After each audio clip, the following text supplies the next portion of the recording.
Good morning, campers, and welcome to Radio Camp Half-Blood, a Percy Jackson read-along podcast, and I am your host, Zach. And I'm B.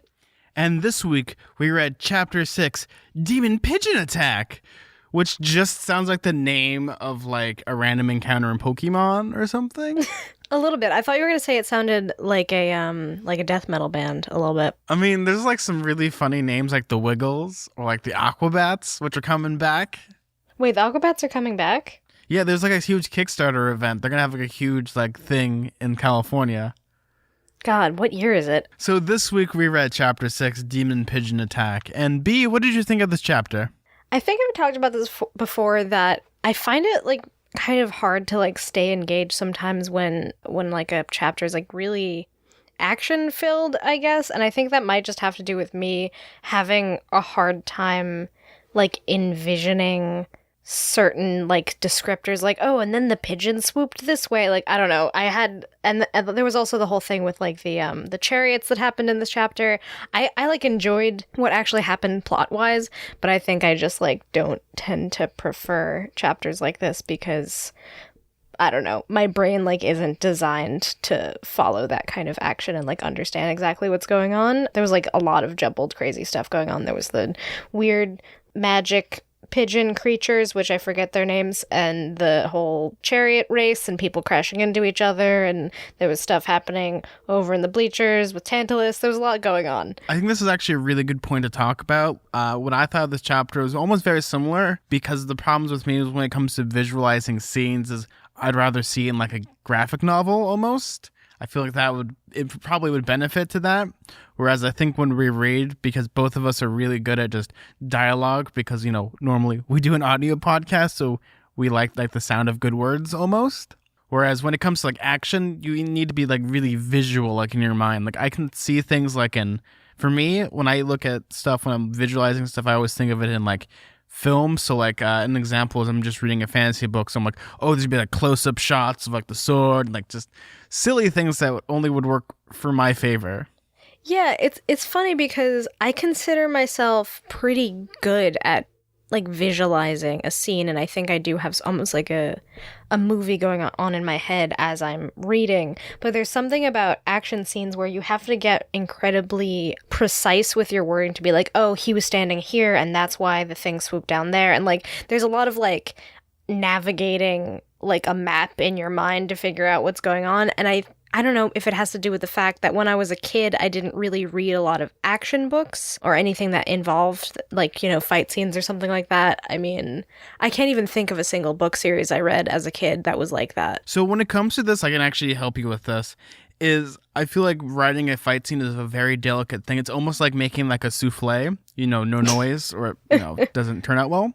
Because if you have your word choices in the wrong way, or maybe you might have used the wrong like adjective or something, it could totally like throw off the delicate nature of the scene, especially like during like a sword fight. I'm going to be using fantasy, but like in a sword fight, or like when people are using magic and stuff, it can be really distracting. Because like, okay, so how far are they from the other like it's almost like D&D, like, okay, so they're 12 feet apart. They need to have like the roll for Constitution. It's like when you think of it, you kind of need to think of it like almost like D&D. It's like you need to have like really graphic, detailed rules, or it doesn't quite work. For me with this chapter as well, I feel like the dialogue was very snappy when we had the stuff with Grover, and we had the things with Tantalus, and especially all the things prior to the chariot race. I think those are really well done. I don't think Rick Riordan has a good, I mean, not that he doesn't have a good grasp of it, but it's like something I know that he improves on later on, but maybe action really isn't his forte. But like learning and having the other things between that are actually what he's really good at. Just maybe not action all that much. Yeah, it's like hard for me to say if an author is good at describing action, because I think in general I'm just bad at visualizing action, and that's just like how I am as a person. I'm not like predisposed to thinking about scenes that way. Like when I think of a scene in a book, I'm like, oh, they're standing there and here's the setting and they're saying these words. As soon as it becomes like a fight scene or an action scene in any way, there's like so much you have to account for in terms of like where people are standing. Like you can't just have a general gist of like where someone is. You have to have like a full mental picture. Yeah, and it's so funny that you mentioned D&D, because it's true that that's probably why I've never really stuck with playing D&D, and even though I've tried a couple times, is because I like don't do a great job of like visualizing the entire map, so to speak. Like I'd need that like help in, you know, if I'm playing a video game, like, oh, it's spelled out for me. There's actually something physically there that I can look at. So this is a secret for all the people. It's a big surprise. I'm a nerd. When I dungeon master, I usually ask them, do you want to do this all in your mind, or would you like a board for visual references? And usually you can do it that way too. Like the mind is the way I look at it is the mind is the coolest thing we have, because you can make things 10 times cooler in your brain than reading it or like seeing it visually. Yeah, and even just like, for instance, like when I ever play D&D, it's like much more helpful even if I just have like a piece of loose leaf paper with a grid on it, and it's like, oh, here is where we've gone through the dungeon so far. And even that is like enough for me to be able to then, through my mind's eye, kind of project better what's actually happening in this like magic realism scene that we're all collectively creating with our brains. Yeah, no, especially like when it comes to reading, I'm not sure about you, but when there's a lot of action, I tend to actually read faster, so I actually lose a lot more context to the scene, because it's like I want to do it in real time as, you know, this action's happening, rather than taking my time to actually read it and kind of like process what I'm thinking about. Right, and there's like a lot of words in there that are, you know, superfluous. Just the glut of words that you see in an action scene can sometimes be really overwhelming. You're like, oh wait, where was he again? And like, no, now he's over here. Like, I found myself doing this a lot as soon as like things sort of break bad in the scene with the chariots, where they're like, you know, everybody's crashing into everybody and things are swooping down, and there's like a lot of like separate characters going off in different directions. It's like, oh, I was like, okay, I don't really know what's going on. Well, the second like you lose everyone, this is where like it has a hard time. Like for me, like you just have to focus on Percy and no one else. Yeah, I think I tend to do that too, and that's probably, I mean, you mentioned that you read faster when you're reading an action scene. I think I do that too, but I almost like gloss over some stuff where I'm like, oh yeah, sort of like, yeah. No, that's exactly what I do. Like an example is when I read the Gears of War books, when there's like a tactical engagement, like I've noticed I will read faster and lose half of the dialogue and stuff, just to, like really I guess the way that I would put it is like if you're doing like you're processing like a video, you want to turn all your stuff off, so like I kind of like process it so I can visualize what I'm seeing in my brain rather than worrying with the dialogue and the word choice. Yeah, this was like an incredibly busy chapter. I don't necessarily think I think it would be actually great in a movie that isn't the movie that they already made, but a better one probably. Oh, I feel like I haven't seen the movie. I actually, this is like a fact. I have never seen the movie, so like I don't know if it's cool or not. Probably not. I feel like what I'm thinking of is like a 30-year-old Logan Lerman like swatting in the air. And I'm thinking about like, oh, we'll just add the pigeons in later. A 30-year-old Logan Lerman. He's not 30. He's my age. Okay, so 60-year-old Logan Lerman. Okay, so he's like swatting. I'm 60. It's gonna go up. I'm 60 in elf years. Oh yeah, we forgot to mention this. B actually is an elf. They've lived thousands of years. So we were talking about this earlier, that I'm just basically Buddy the Elf, because he even becomes a children's literature author at the end of that movie. So I'm just Buddy, basically. That's like my personality trait. Though I don't look anything like the tall and hairy Will Ferrell. You don't look like Will Ferrell? Oh, man. Yeah, I'm really glad I don't look like Will Ferrell. So this is the scene I'm thinking of right now. Like you like walk into the elevator with Rick Riordan, and it's just the Empire State. But like, look at all these glowy lights. You start pushing them all. So Rick Riordan, I have like a lot of questions to ask you in our like probably 3-hour elevator ride.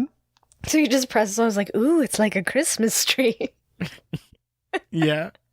That's the crossover fanfic that I'm just waiting for someone to write. And then there's going to be like a whole action set piece in the elevator with you and Rick Riordan that no one's ever going to see because it's going to be like so descriptive. It's like was it like the leaf in Tale of Two Cities, or was it Great Expectations?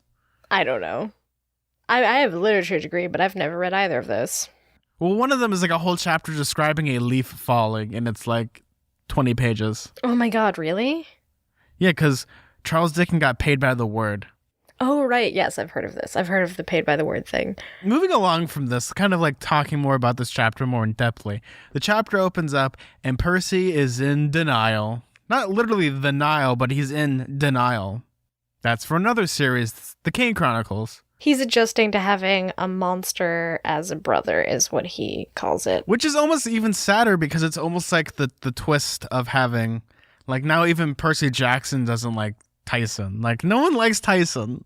Yeah, the thing about this chapter that made me really sad is that I think Percy starts off being really nice to Tyson, and then like the peer pressure of everyone being mean to him, like, oh, you got like your freak monster brother, like sort of pressures him into being more embarrassed. And that kind of is really, I don't know, that's like a sad detail, especially because Tyson is so like giddy at having a brother. Like, I had a brother, but then he turns into a half brother. He's not really quite my brother. Like, that's like the it's like kind of the de-escalation almost of Percy like accepts it instantly, but then when people start making fun of him, almost like a real kid, like starts pushing it away, like this is stupid. Yeah, like the description of how Tyson like copes with the news is completely different, because he's like actually really excited to see Percy as a brother, because it's like, oh, you've been nice to me, we're friends, right? I don't understand what's wrong. And then you definitely see like this arc of Percy having like this weird dynamic with him where he's embarrassed, but he also doesn't, he wants to like show the other campers that he shouldn't be embarrassed because Tyson is good. And then there's all these like this weird prejudice of him being kind of like a monster, like, oh, he's just gonna destroy everything. And even like the horses are afraid of him, and Percy has to like telepathically tell the horses like, oh, by the way, this is my brother, he's safe, it's fine. And they still don't really trust him. Pretty much this entire chapter is like, everyone should feel bad for Tyson, and even Tyson's like, don't worry, I'll be a good monster. Like, eventually at the end of the chapter, like, he's like sanded down to just like, I'm a monster, so I gotta live with this.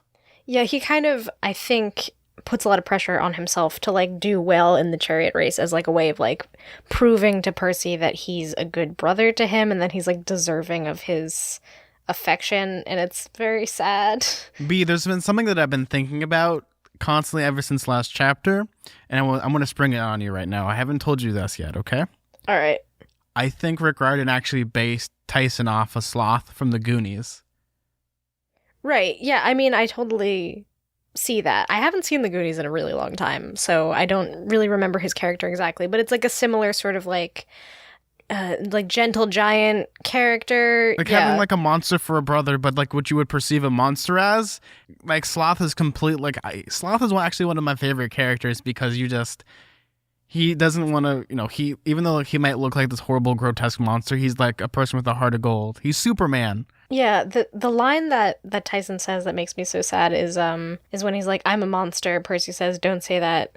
And Tyson says, it's okay, I will be a good monster, then you will not have to be mad. It's like, oh my god.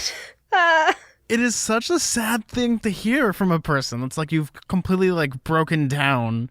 Oh man, that sucks.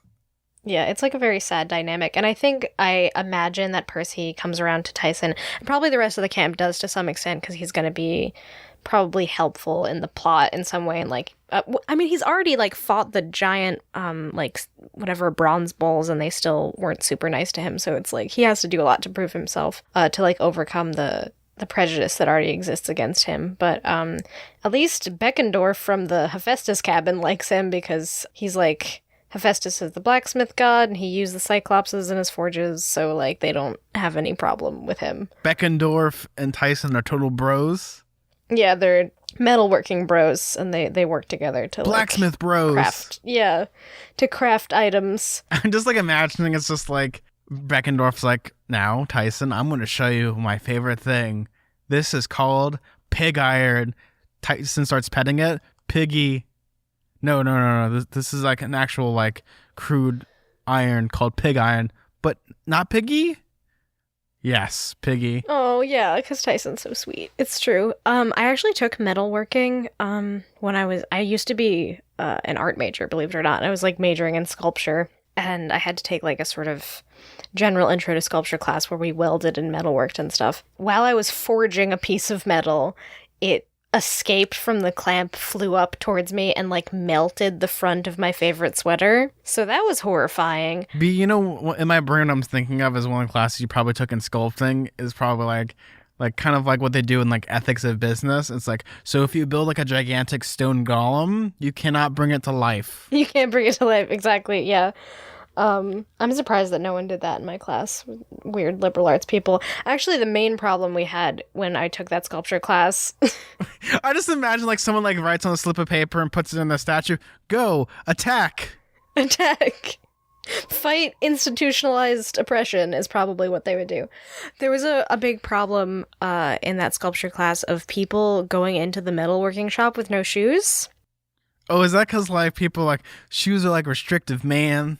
Yes, that's the reason. Oh my god, I feel like they're like burning their feet off. So they had to like read us the riot act and be like, you can't use the welder unless you have closed-toed shoes on. We've seen a lot of barefoot people in here. And just like the idea that someone would feel like it's okay to go into a metalworking shop, like where there's a forge and like people spot welding and stuff, and they felt the need to just like not even throw on a pair of flip-flops, but just their bare friggin' feet. Just, I can't even conceive of being that stupid.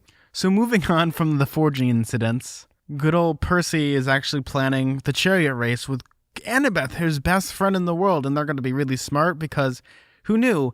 Athena and Poseidon working together. Athena made the chariots and Poseidon made the horses. Yeah, he just invented horses. So B, if you really think about it, it's actually like a really sweet thing because in the first book, they're such like enemies or like they're so opposed to each other. And now they're working together and like they've put aside their parental differences. Yeah, there's sort of a weird dynamic, right? Because they've put aside their differences, but also they're having like this sort of fight about Tyson because Annabeth is especially racist against Cyclopses. Again, there's whatever, prejudiced. Yeah. She's prejudiced against Cyclopses for some reason or another, and she just kind of keeps insulting him, and Percy gets really offended. Why do you think she's like that? I feel like there's some sort of mythical explanation for it, like what some Cyclopses did something or another to her, I don't know, her family, her mom, I don't know. It's hard to say. I don't know enough about mythology to know why she would have a specific grudge against Cyclopses in particular, but I mean, they are half-bloods, and their whole kind of mission is to fight against monsters, so it's this like weird thing where this one specific monster is supposedly trustworthy. Well, they've been conditioned to hate monsters no matter what. Is it kind of like one of those things like do you blame the kids for like having like this weird ideology? Because, you know, their entire life has been trained to fight monsters even when monsters are attacking them. Especially in this specific climate of this book, which is that monsters are all over the place. Like there's the break in the barrier outside of Camp Half-Blood because of Talia's dying tree.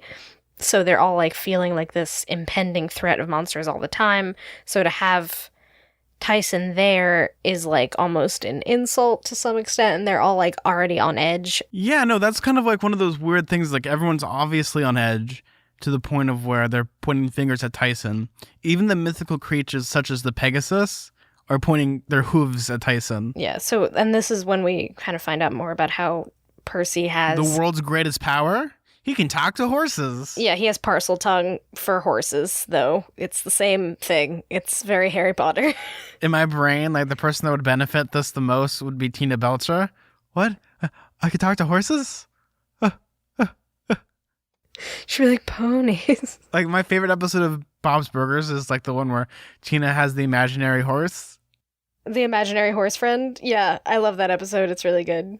I just like every time like I think of something like Percy has like this magical power. Like, I mean, obviously in Harry Potter can talk to snakes, and here Percy Jackson can talk to fish and horses. Yep. What would you call it? Like I know it's parcel tongue in Harry Potter. Would you call this horsel tongue? Horsel tongue. And what would also be like it's telepathic, but do you think Percy is like neighing at these horses? He's like people are walking by like, okay. Or do you think it's gonna sound like Tina Belcher is gonna be like, Yeah, it's just sort of emitting like a low groan while he's trying to convince the horses that Tyson is fine. The horses aren't very smart though, because they don't super listen to his pleas that Tyson is fine. He's like, oh well, I'll give you some apples if you trust my kind of scary monster half brother. There's the part that's like, I'll give you sugar cubes, and then the horses are like, no. And did I mention the apples? And then their ears kind of perk up like, ooh, apples. Ooh. They're like, oh, well, snacks, I guess. I'll do anything for a snack. It's kind of cute. I like how they're called sky ponies. Yeah, well, no, chicken ponies, right? That's what Tyson calls them. Chicken ponies. He wanted to ride the chicken ponies. Yeah, Tyson wanted to ride the chicken ponies. I don't know why. Because there's something else later on. But yeah, that's really adorable. We're going on the trend of Tyson misnaming things, and it's adorable. Yeah, Tyson is really sweet. I feel so bad that people are so mean to him because he's just like just a gentle giant. Like Tyson did nothing wrong. I want a T-shirt that says that. Tyson did nothing wrong. Tyson is such inherently good. He like reminds me of like Andre the Giant almost as well. Yeah, he's just exactly. His outside appearance makes people really scared, but he's just like so sweet and kind and just wants to. I mean, he's also a little bit like Lenny with the rabbits, a little bit, which is a bit concerning because he could, not know his own strength and do some damage in that regard. So great, we're gonna have Tyson sitting on a log later on, talking about the chickens and the. Yeah, exactly. It's going to be a pretty dark ending if it goes down that route. But I don't think they would do that to us. Rick Riordan like laughs methodically. So yeah, this chapter covers a lot of like Percy adjusting to having this half brother and having like this weird. It's a very strange way that he treats Tyson because he's defending him, but he's also embarrassed by him. But he also like feels like he's being punished by Poseidon in some way. And there's like a lot of like weird mixed feelings going on where like he knows that he shouldn't be so mean to Tyson, but everyone around him is making him feel like he should disown him almost. It's peer pressure. This is what this chapter is. It's just about how peer pressure can be technically a really bad thing. Because if you think about it, there's times I'm thinking about kind of like how I can relate this to my life.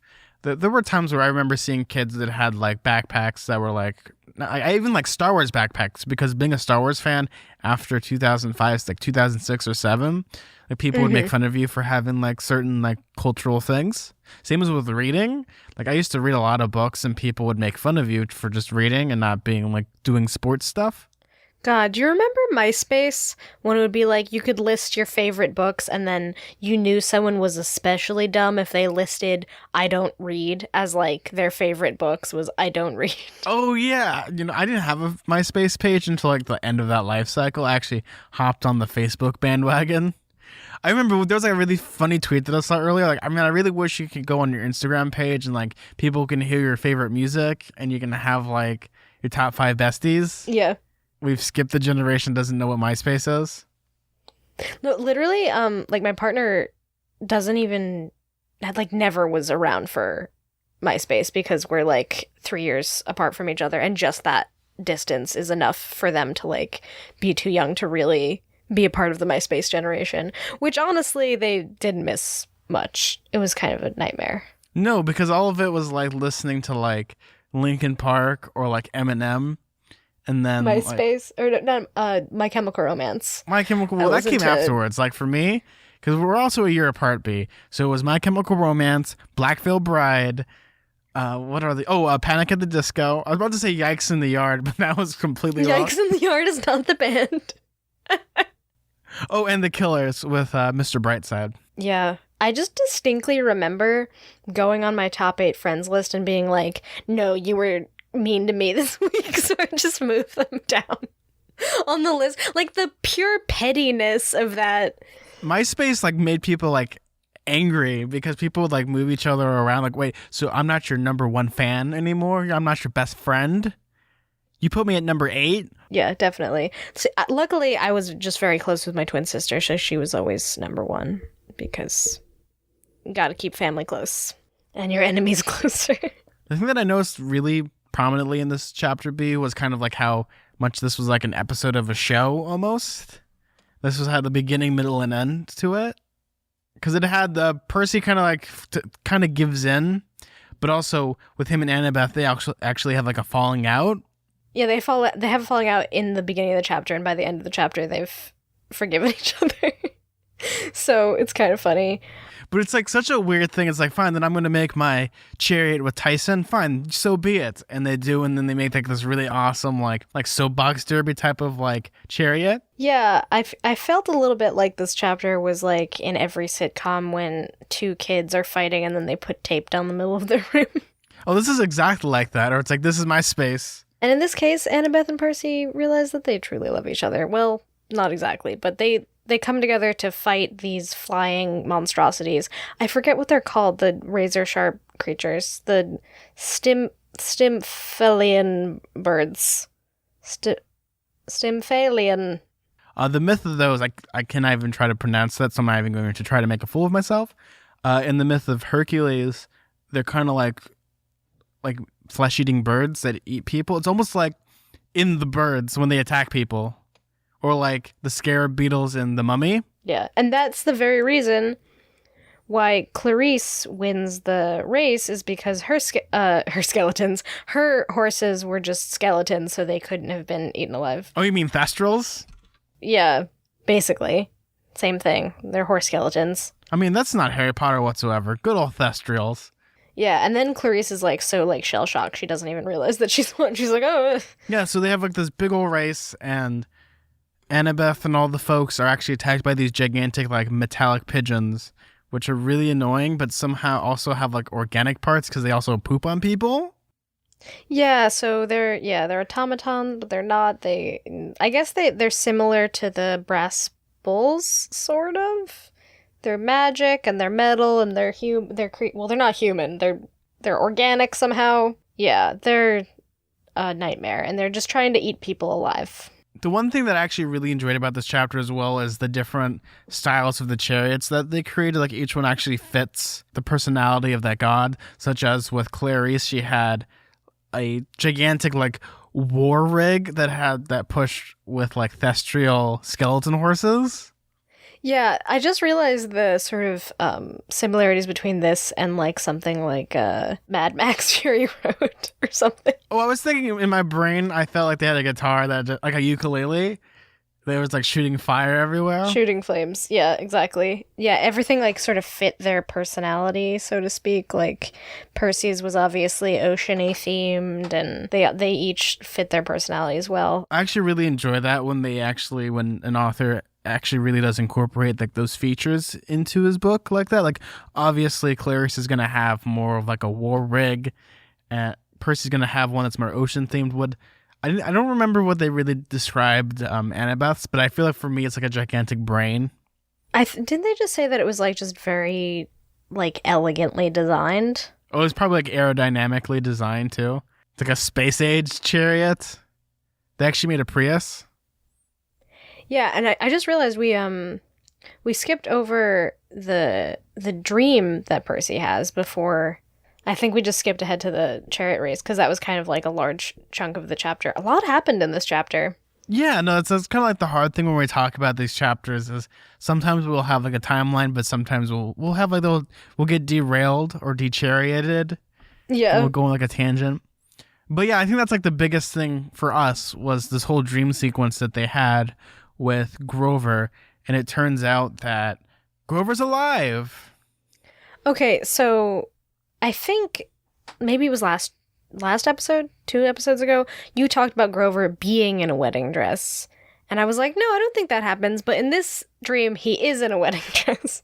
Yeah, that might have been like a Freudian slip. Yeah, you accidentally maybe spoiled me because I was like, oh, well, he's just next to some wedding dresses. But in this case, he's actually wearing a wedding dress. Yeah, I think I might have very weird. Unintentionally spoiled you on something, but yeah, luckily... I didn't make the connection until I read this chapter. But basically, what's going on? There's like some sort of weird honeypot that's like trapping all of the satyrs because it smells like pan or something because of the nature magic. Yeah, it smells like peanut butter for some weird reason.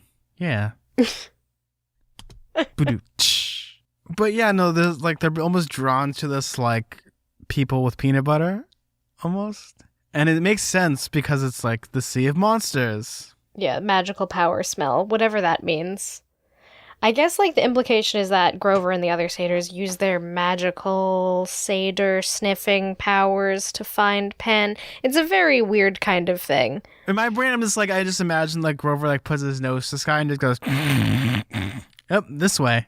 And they get eaten by the Polyphemus. Polyphemus? Yeah, Polyphemus. Do you know where Polyphemus is from? I have no idea.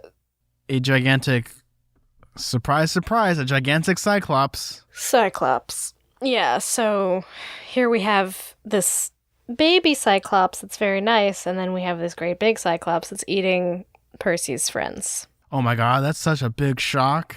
It's almost like poetry, it rhymes. Yeah, so I think it's pretty obvious that we're kind of we're facing this weird moral dilemma of like Percy being personally related to a Cyclops, and then his friend is in danger because of this giant Cyclops, who is convinced that Grover is a lady Cyclops and they're getting married. Oh, so beautiful. And I don't really understand why he's convinced that. I guess his vision isn't great or something. And No, because do you want a history lesson kind of in mythology a little bit, B? Why not? That's why I'm here. So, the Cyclops Polytheseus, in the Odyssey, Odysseus lands on his island and he captures him and puts him in his cave, and him and his men are slowly being eaten one by one. So they have the idea of, we're going to take like a piece of like wrought iron and we're going to heat it up and we're going to poke him in the eye while he's sleeping, so he'll like go blind, but also be able to open the gigantic boulder that's keeping the cave closed so they can all run out. Grover explains that. He says his eye is still half blind from the last time somebody poked it out. Is it from all that cataracts? Yeah, so he's still kind of blind, and then there's like this whole thing with like Grover saying that he wears goat-scented perfume or something. It's a long story. Well, that's because he smells like a satyr, because he's half goat, so he wears goat-scented perfume. Which, thank God, this person's gullible. Yeah, I don't think Cyclopses are known for being super bright. They're kind of a little bit slow in the uptake. Also, that's not even the worst part about this chapter, B. Percy finds out that Grover put an empathy link on him. So Grover and Percy are connected. Yeah, so... in more of like a spiritual way. The thing about empathy links is if Grover dies, then Percy dies, kind of thing. Oh no, he might not die. He might be a vegetable. Yeah, he might be a vegetable. That's what he says. Like, oh, if I die, then maybe you'll be a vegetable for the rest of your life, and then you'll die. And not the type of vegetable that's like, Percy's gonna be like green and like looks like a celery man, but like the kind that just doesn't do anything. I mean, if he was a vegetable, he'd be a sea cucumber. He'll be a sea cucumber. Hi, Kevin.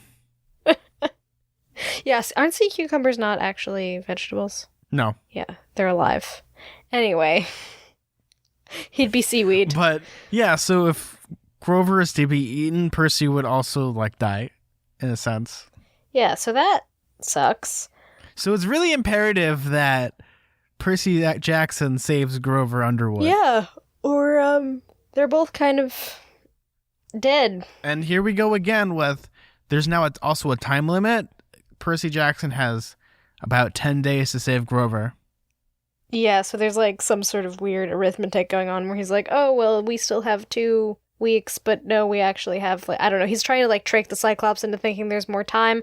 I don't really know where no, so it's like the old-timey thing of having, I'm not sure, I know this is in Greek culture, but I also think it's in medieval culture, where the bride used to like make like a gigantic, like almost like a fleece, or kind of like, I don't know what like a wedding banner almost. I forget what it is entirely, but they would make that before the wedding.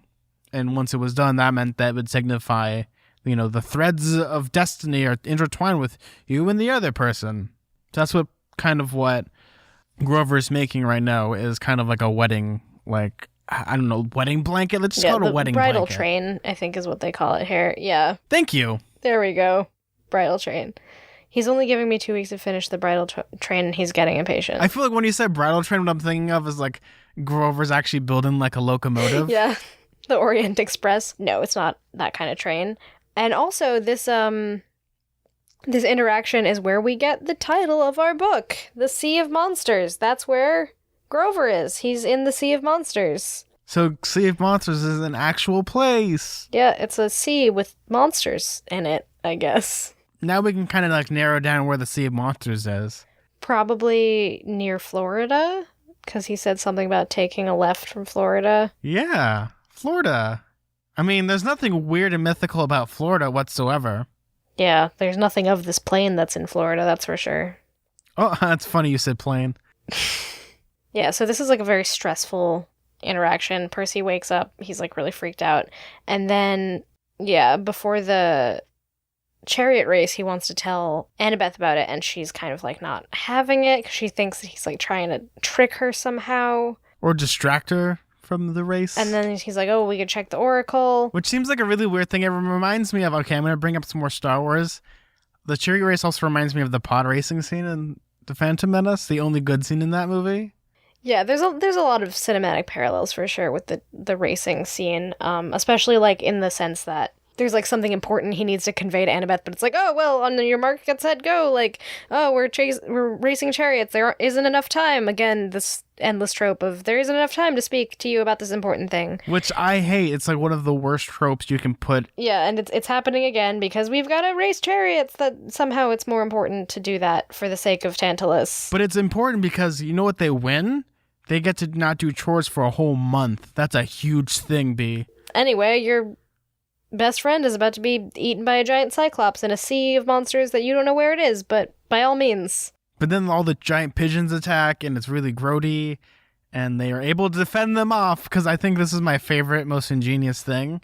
Percy Jackson does the infotainment thing of kind of remembering the myth with Hercules when he fought these pigeons. Right, but doesn't he ask Annabeth first, though? He's like, how does Hercules deal with it? And she's like, oh, well, he uses brass bells, and then that's how he thinks of the special modern version of that, which is Chiron's oldies. Hey, which I like Percy Jackson, runs to the big house and, grabs a gigantic, I'm thinking of, an 80s styles boombox. Yeah, I could very clearly picture it as well. In my brain, he picks up the best of Dean Martin and he brings it back. I feel like he has the boombox on his shoulder, he's rocking it. I wish you could see what I'm doing right now. Yeah, no, I had a very distinct image in my mind. He's rocking it, he pulls out a gigantic cardboard dance mat almost, and he hits play. So it's breakdancing. Oh, to Dean Martin, that would be so meta. Yeah, because everybody knows that Dean Martin has a really good beat. Yeah, my mind's eye image of a boombox comes from the boombox that we owned in the 90s that we brought to my first Holy Communion to play Pink's, debut record. Oh my god. Yeah, that's an incredibly early 2000s memory, isn't it? I'm thinking of, when I had, a boombox, I was what was I rocking? I want to say I had an audio cassette version of... I want to say Paranoid by Black Sabbath. Oh yeah, I remember that it was very risque that that song I'm Coming Out by Pink had the word ass in it, and we were scandalized by it at 13. That, and also The Devil Went Down to Georgia, we had to skip the ending lyrics for that. My mom used to be like, oh god. We probably still have that boombox. It weighed 1,000 pounds. Man, this is a weird old time. But yeah, so Percy Jackson rocks his boombox. He just blasts this thing. I always find it funny when you have movies with I'm using air quotation marks, old people music starts playing and it solves the problems in Mars Attacks. Oh yeah, where their heads explode. It's exactly like their heads explode. It's exactly like that here, except the pigeons start pooping. Yeah, just all over the place. They're just... it's not even oil. It's actual poop. I mean, as a kid, that probably made me chuckle. I can't remember. But now it's just wait, aren't these supposed to be mechanical? Yeah. I love the description of the music. It's suddenly the air was filled with violins and a bunch of guys moaning in Italian.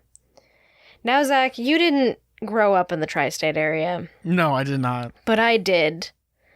And I know exactly what this is describing. I have been to many of an Italian-American birthday party.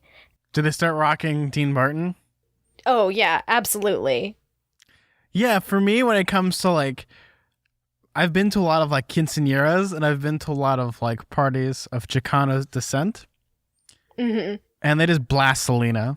Yeah, it's exactly like that. Yeah, there's a lot of Dean Martin, a lot of Sinatra. It's a time. Also, if it's the Christmas season, there's, of course, Dominic the Donkey. What the heck is Dominic the Donkey? Wait, you've never heard Dominic the Donkey? Of course you haven't, because who outside of New York and New Jersey listens to Dominic the Donkey? Google it right now and just listen to the first couple lines. Okay, I hate this already. Yeah. The Italian Christmas donkey. No, I'm nope. That's terrible. Yes. This is what I had to listen to. So that's what's playing over this? Oh God, just oh my God, just the pigeons can eat me. It's okay. Yeah, it's very bad. So they defeat the pigeons, and everyone has like a happy old time except Tantalus is mad. Good thing Clarice has won the race, but everyone else is going to be punished.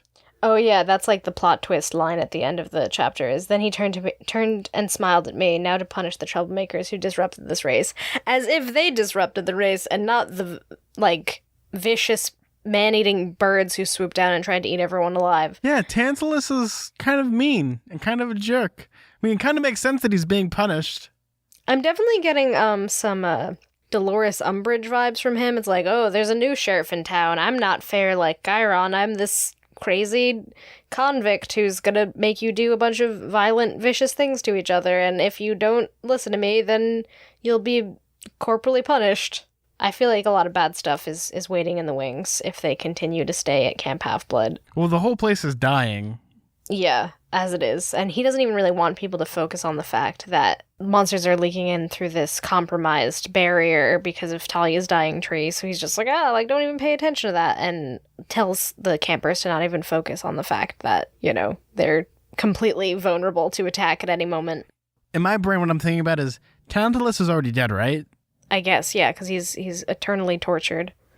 Yeah, so I mean, the monsters come and kill everyone. They can't really kill Tantalus unless it's like, is he going to be like super dead? Is there like a notch above dead? I mean, I think it's in Tantalus's interest to make Camp Half-Blood worse because he has no like stake in the matter.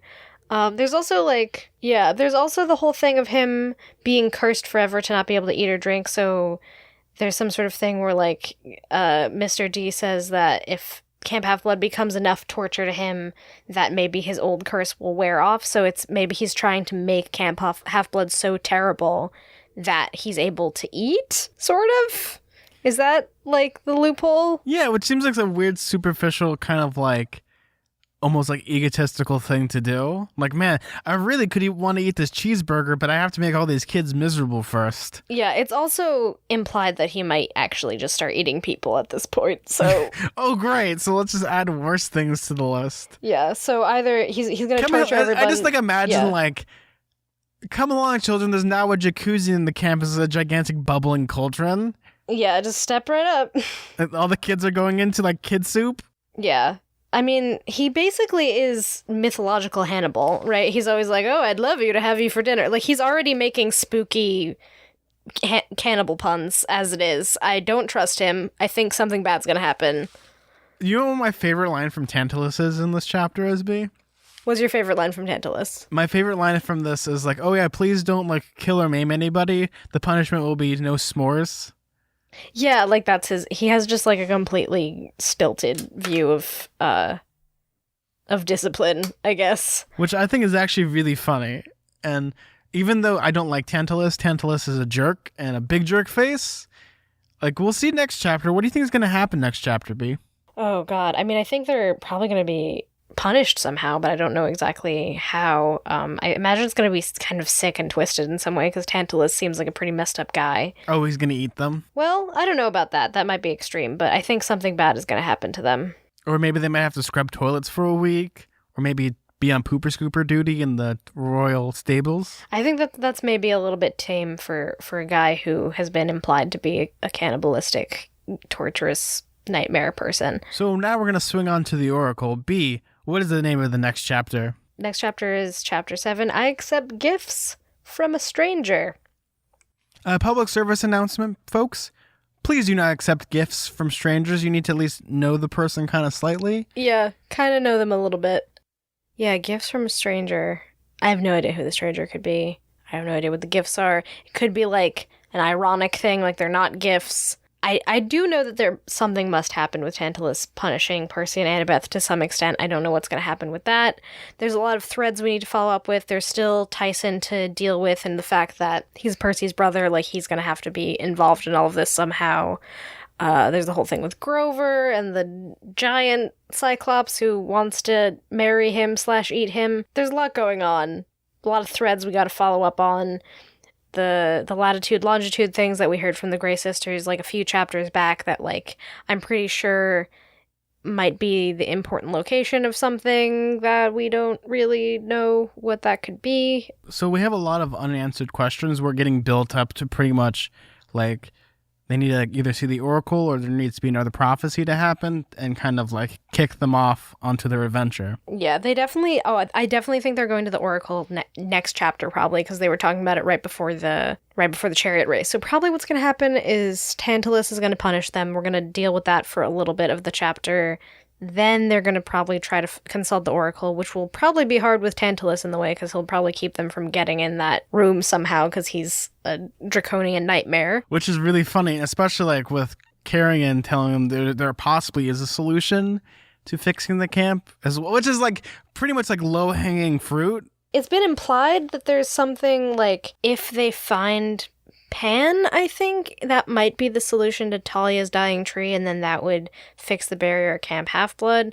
And I think the answer to that lies in the Sea of Monsters, and maybe the location of the Sea of Monsters is the latitude and longitude things we got from the Grey Sisters. This is kind of me putting together the pieces. This is actually, I wouldn't consider this a spoiler bee, but normally when you use latitude and longitude, it's normally for nautical use or like for flying. Right, because otherwise you would just give directions. You wouldn't give specific latitude, longitude. So I don't think it's... I mean, that'd be like really weird if you're like, oh, could you meet me at like 18 degrees north for 4 minutes and then 14 degrees... Exactly. I don't think it's too out there to assume that the title of the chapter is Sea of Monsters. We finally learned that the Sea of Monsters is a place. It's where Grover is. It's where the Cyclops is that we need to face somehow. All of these threads are obviously connected. So yeah, we're probably going to have to reckon with that soon. Yes, there's going to be a lot of things that have just been started. I think the ball is just about to start rolling almost a little bit. Like we've gotten to the point of like the tipping point of where we're going to be kicking off this adventure. Yeah, I'm looking forward to the next chapter. I'm going to be pretty bummed out about hearing about all the Tantalus creepy torture stuff that I'm sure is going to happen in response to Annabeth and Percy, like, not listening to his spooky directions. I don't know. Again, they weren't troublemakers, but, like, in his mind they are, because he's, I don't know, insane. I don't know. Tantalus seems like the person that's like, children should be seen but not heard. I mean, he was cursed forever to not be able to eat or drink, so clearly he did something pretty bad. I think he ate someone. That's what I think. That's like a curse that I would not want to have thrusted upon me. Yeah, it's a pretty bad curse. But again, I think if he deserved that, he didn't do something that great.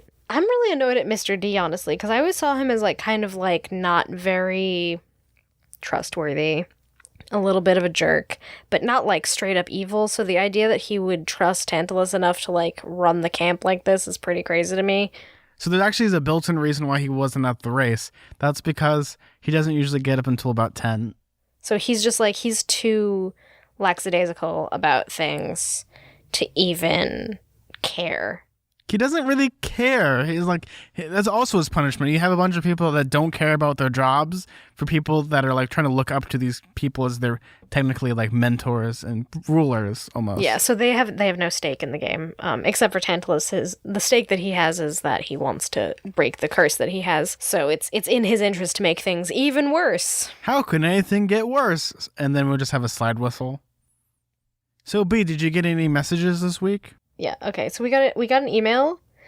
It says, "Hi there, I discovered your podcast 2 days ago, and I can't stop listening to it. I draw a lot, and I was looking for podcasts to listen to while drawing. I couldn't believe when I came across Radio Camp Half-Blood because I'm entirely obsessed with Percy Jackson. I've read all the books, and your podcast is making me so nostalgic. I hope you continue to read the Percy Jackson and the Olympian series and enjoy it. I can't stop laughing because I'm listening to your most recent episode and repeatedly saying, 'Damn.' B reminds me of my friends that haven't read Percy Jackson every time I make a damn joke. I'm sorry this was so long, and I just hope you know your podcast is phenomenal. Lots of love, V." Thank you so much, V. We really appreciate that. That's a damn fine email. Hopefully I'm becoming a little bit more versed in the Percy Jackson stuff. It's really funny because it's, in the words of John Green, I became a Percy Jackson fan slowly and then all at once. Sort of like, I just started reading these books, you know, chapter by chapter, and now I like actually feel really invested in like the world that exists in the Percy Jackson series. I think when I was reading the first book. It was sort of just me like getting accustomed to these characters, and I didn't like grow up with them at all. And like now I actually I feel like I'm a part of this fandom somehow. It's happened. For me, when I read these books, it's almost like being greeted by old friends. When I read more, it's just like more of like puts me more relaxed, because it's just like rather than taking the story in for the first time, it's just like bathing in the story almost. Yeah, it's really funny how I went from kind of like this novice, and I still am. I haven't read all of them, obviously, but like I actually have like opinions about the characters, and I like kind of know a little bit about what's going on. Luckily, you have opinions now after the second book. Yeah.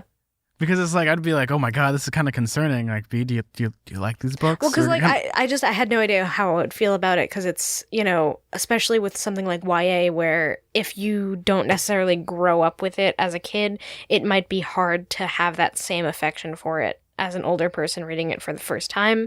And so I'm like glad that I've like latched onto these and enjoyed them. So for me, as I'm reading it, I understand there's like the rose tinted glasses, but I'm trying to look at it more than just that. I'm looking at it from different angles, because I think you do I can a easily good say job the of series that. is good or an amazing. Actually, I wouldn't even say it's good. I think it's an amazing series, but you know, there are some problems with it. You know, a lot of books, there are problems with every book. There's not, I wouldn't consider this such thing as a perfect book, but you know, there's books that really transcend the medium in so many different great ways. So we got an email from a wonderful fan who sent us some amazing artwork. We'll post the link down in the show notes. Before you ask, Rosie has cardboard Cerberus heads taped to her, and Pfeffernuss has paper wings taped to him. Love the podcast. Great work. Thank you so much, anonymous person that didn't want to be named. We really appreciate it. You want to just describe this thing? Because when I'm looking at it, it reminds me a lot of like Where's Waldo? Yeah, I love our power stance. It feels very much like an early 90s rap group. Our arms are crossed. Oh yeah, it's like a Run DMC. Like, yeah. Is Pfeffernuss? He's the one on my head, and he has wings. And then there's Rosie, and she has Cerberus heads. I like that I, again, have sunglasses. I guess that's my brand. I really like our stance, though. It's very powerful. It's so 90s that I'm like thinking about it. I'm just hearing like the record scratch. Chicka chicka wow. Like, I feel like this is where we would be like walking around like New York, just like making our rap music video. Though for me, I think this is adorable because this reminds me of the art style a lot of like Where's Waldo, especially like with my eyes. Yeah, it is very Where's Waldo. Where's Zack? I would love if someone made like Where's Zack and B, like a Where's Waldo, but with like mythical like Greek creatures. Yeah, I'm in New York and you're in LA. We found us. Yay. I imagine like a very detailed like drawing of like a convention center and just us dressed as like, I don't even know. I'm dressed as Percy and you're dressed as, I don't know. Also Percy. We're two Percys. Two Percys chilling in a hot tub. Actually really close because we're really good friends. Aw. I was going to say Tyson, but I feel like that's mean. And also you're not nearly tall enough to be Tyson. No, but I feel like, we'd be chilling. We'd be having a fun time. That'd be such a great little like Where's Waldo. No, actually, I'd be dressed as like Carmen Sandiego. I didn't get the memo. That's what we were doing. Yeah. You're dressed as Carmen Sandiego and I'm dressed as Waldo. Yeah. Our aesthetique. But yeah, thank you so much for this lovely fan art. We really appreciate every time someone sends us fan art. Yeah, it's really nice. Because, you guys took the time out of your day to make something so beautiful. And, it just is like one of those things. It's like, I've never gotten fan art before, but like, this is so rad. Like, oh my God. I love the Pfeffernuss fan art. I love that he's always a part of it. Same as with Rosie. Our unofficial mascots. Like, our dogs are like, I don't want to say fursonas, because then that means I have to talk about furries. Well, okay, he's not a dog, Pfeffernuss.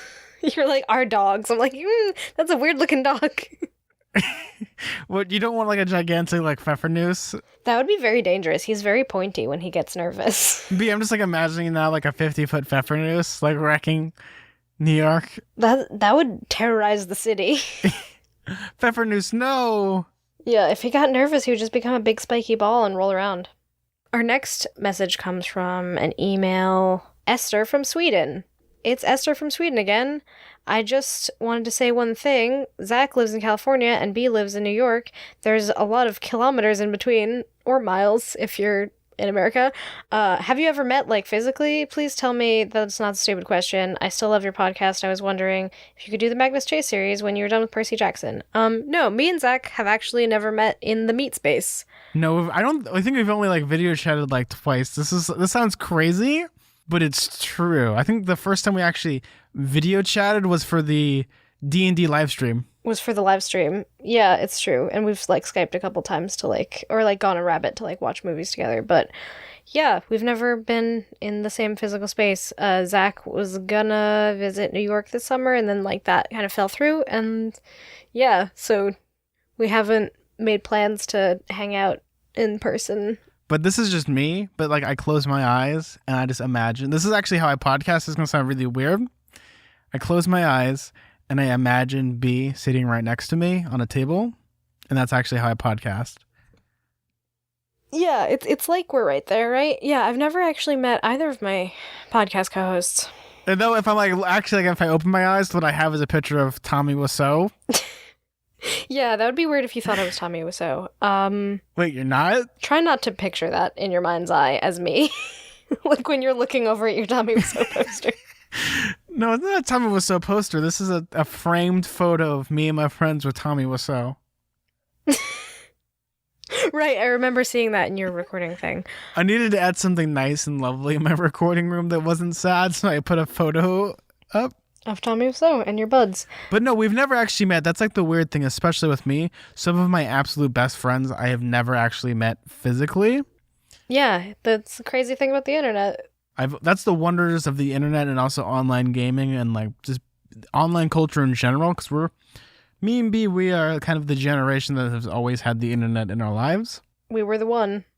So it's like a really interesting thing to have, just like meeting people that you might not even be able to see.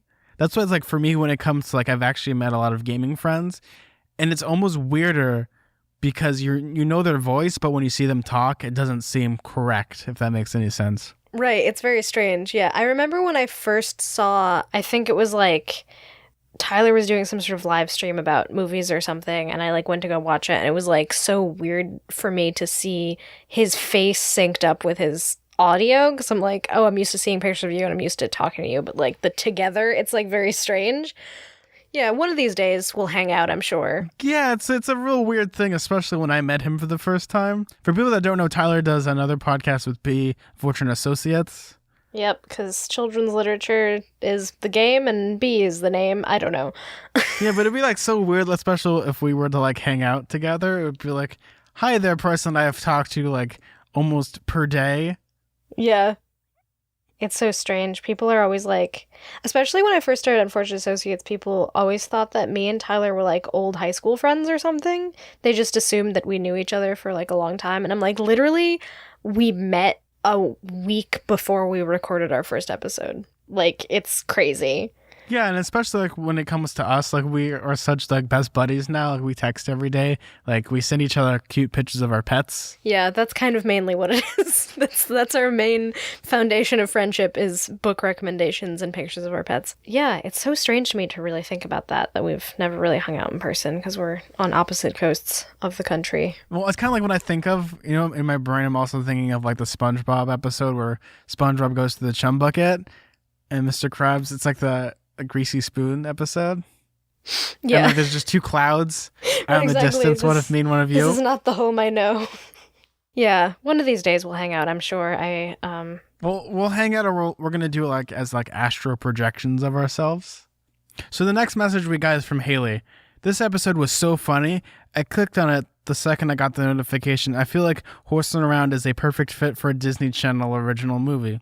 Even if it was not the best, it'd probably be better than the Percy Jackson movies.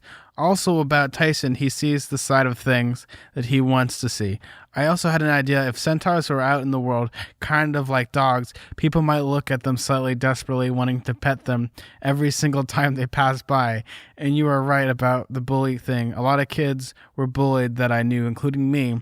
I had a few good friends that we would have a Harry Potter and Percy Jackson book club. I love this podcast so much. You guys are so amazing. This is such a lighthearted, fun podcast. You guys always make me laugh, and help me get through the stressful times. I'm a demigod, child of Athena. My friend and I read nonstop Percy Jackson and Harry Potter. This podcast is so amazing and fun to listen to. I'm so sorry about this email being so long. No, it's okay. Don't worry about that. Blue food rules. My friend made cookies and said they would dye them blue, but couldn't. Oh, I'm also a Ravenclaw. I appreciate all the references you make.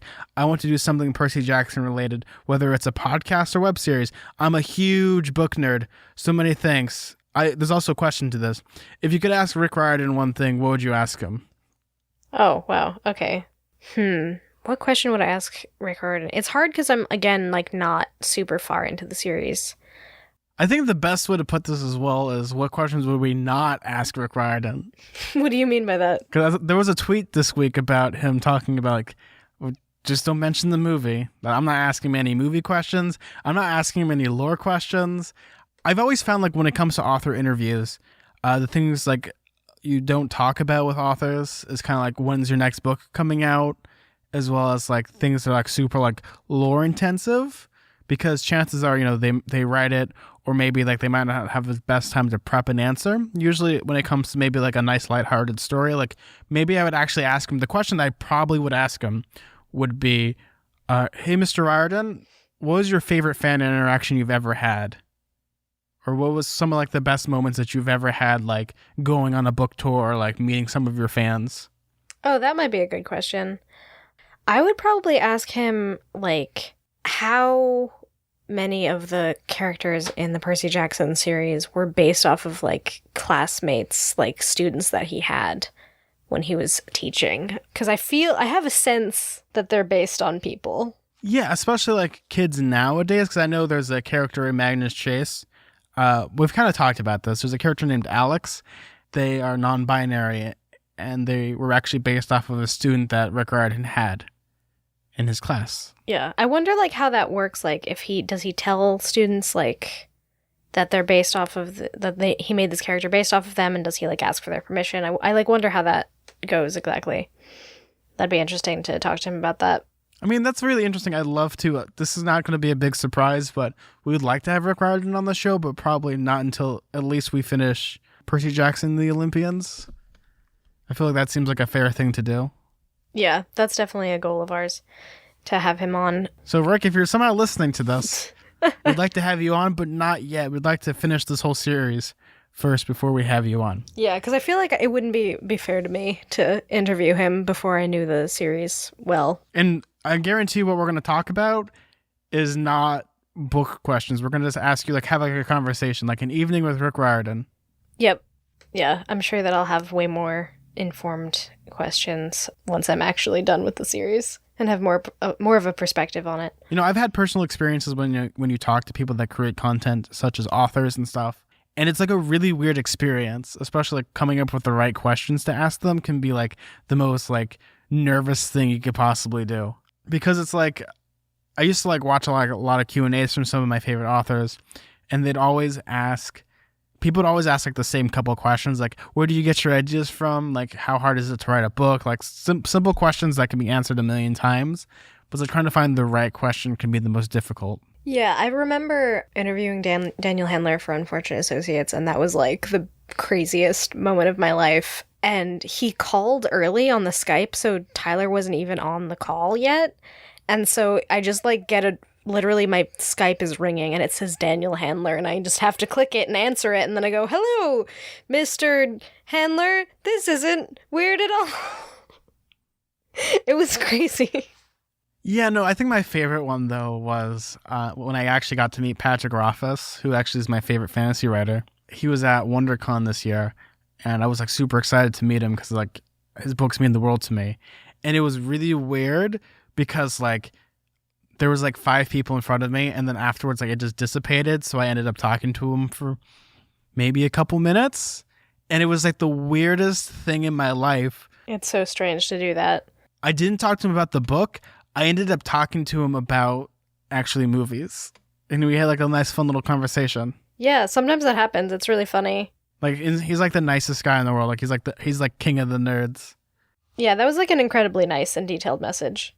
Every time we get emails from people saying how much we make their day and help them with their stressful days, that's, like, that is one of the goals of our show is, if I could like come away with anything, not monetarily, but like knowing I have peace of mind that we're actually helping people with their stressful days is one of the greatest accomplishments a person can give to another person, I think. Yeah, I always love messages like that. I hope we're doing something that makes your day. That makes me really happy. Yeah, no, I think one of my favorite things I like to tell people is I like reading books because, I might have some problems during the day or maybe something might not be right, but you can escape into a book and like kind of like live another person's problems for a little bit, or maybe there might not be some conflict, but it's like a nice way of just like forgetting your problems and focusing on something, that's happy and makes you feel good. So we really appreciate that email, Haley. Thank you so much. So we have one iTunes review from Kat. Great podcast. I stumbled across this podcast and have fallen down the rabbit hole. Thanks for bringing one of my favorite book series as a kid to life. You both have made my morning walk to campus so much more enjoyable. Keep up the great work. Thank you so much, Kat. It's pretty amazing that we already have 81 iTunes reviews just on American iTunes. I know that we have more on other countries, but we have to kind of click each individual one. But that's like really awesome. I didn't even know I knew 81 people that could like leave amazing reviews. Yeah, I don't think I know 81 people who I actually talk to. Especially like people that like accidentally stumble onto our show and then go down the rabbit hole. Curiouser and curiouser. Thank you again for that amazing review, Kat. We really appreciate it. Thank you. I'm so happy that we can make your commute less dull. I think that kind of like wraps up this episode almost like a chariot race a little bit. Like we've reached the finish line a little bit. Yeah, luckily we weren't eaten alive by scary birds. Hey, look, there's some birds outside. Oh my God. Oh God, they're everywhere. Zach! Why did I put on so much bird seed? Oh my God, they picked up Rosie. There she goes. No, Rosie's the one that's leading the charge. No, I would be very sad. Like she uses like her magical dog beard to like flap, and then she goes into the sky. Oh, where can they find you, B? You can find me on Twitter at bkellygorman, and you can find me on Tumblr at twinpoetry.tumblr.com. If you want to find me personally, you can find me at Suda41, that's SUDA41. And if you want to follow our show on Twitter, you can follow us at halfblood_radio. We have a lot of wonderful things in the works that we cannot tell you guys about yet, but certainly it's going to be happening very soon. We really appreciate all the wonderful emails and fan art that we get. If you want to send us anything at all, we'll read it on the show. You can email us at radiocamphalfblood@gmail.com. Thank you guys so much for this wonderful experience that we've had with the show. Oh my God, it's truly amazing. Like we wake up every day and it's just like, oh my God, I get to talk about things that I like. What? And people are going to listen to it? Oh my God.